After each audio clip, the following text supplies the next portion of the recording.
छान सारं असं मार्गदर्शन त्याचबरोबर ठाकरे मॅडम आणि आपण सर्व नर्सिंगचे स्टुडंट खरं तर वर्षानुवर्ष आपण या सेवेसाठी जे आपण शिक्षण घेत आहे वा एक डोक्यामध्ये एक कन्सेप्ट होती की तुम्हाला काहीतरी आयुष्यात करायचं आहे, तर नर्सिंग हे प्रोफेशन चॉईस केल्यानंतर या गोष्टीचा जो इतिहास आहे की जग अशा काळामध्ये होतं की ज्यावेळेस खूप सारे युद्ध या जगात होत होते, तर आपण फ्लॉरेन्स नाइटिंगेल यांच्या जन्मदिवशी जो कार्यक्रम घेतो जागतिक नर्सिंग दिनाचा, त्याला इतिहास आहे. हा इतिहास असा आहे की जखमी झालेले जे सैनिक आहेत ते युद्धाने किंवा जखमांनी कमीत कमी मारायचे, परंतु त्या जखमांमुळे जो संसर्ग व्हायचा त्यामुळे त्यांचं मृत्यूचं प्रमाण सगळ्यात जास्त होतं.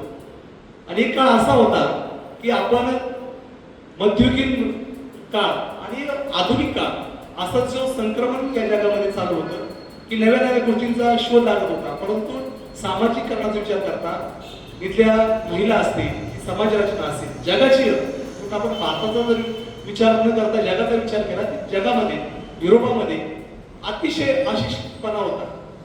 काळानुसार तो बदल घडत गेला. शिक्षणानं, संशोधनानं, समाज धोरणांनी, विचारवंतांनी आपल्यामध्ये तो बदल घडवला, तो जगात बदल घडवला. तर त्या काळामध्ये फ्लॉरेन्स नाइटिंगेल यांनी जो सेवाभाव या निमित्ताने दाखवला की जे युद्ध सैनिक आहेत, जखमी सैनिक आहेत, त्यांच्यावरती उपचार कसा झाला पाहिजे, त्यांना योग्य आहार मिळाला पाहिजे, त्यांच्यावरती योग्य प्रकारे ट्रीटमेंट मिळाली पाहिजे. तो वैद्यकीय जो सहभाग आहे आणि त्या डॉक्टरांची संख्या एवढी नव्हती. या सगळ्या गोष्टींमध्ये एक इतिहास असा घडला की त्यांनी ज्या समर्पित भावनेतून ते काम केलं, तर ते जगाने त्या गोष्टीला स्वीकारले. आणि आज आपण ज्या वैद्यकीय क्षेत्रामध्ये काम करतोय, खरं तर डॉक्टरांना किंवा या वैद्यकीय रुग्णांना, वैद्यकीय सेवेतील जी लोक आहेत जे काम करतात, त्यांना आपण देवाच्या स्वरूपात डॉक्टर बघतो की एखादा जीव वाचवण्याचं जे सामर्थ्य आहे ते जसं जीव निर्माण करण्याचं सामर्थ्य आपण म्हणतो देवामध्ये आहे, एखाद्या जीवाला वाचवण्याचं सामर्थ्य डॉक्टरांमध्ये. आपण कोविड काळामध्ये बघितलंय की डॉक्टर्स असतील, नर्सेस असतील, मेडिकल स्टाफ असेल, त्यांनी ज्या पद्धतीने आपला स्वतःचा जीव धोक्यात घालून काम केलं.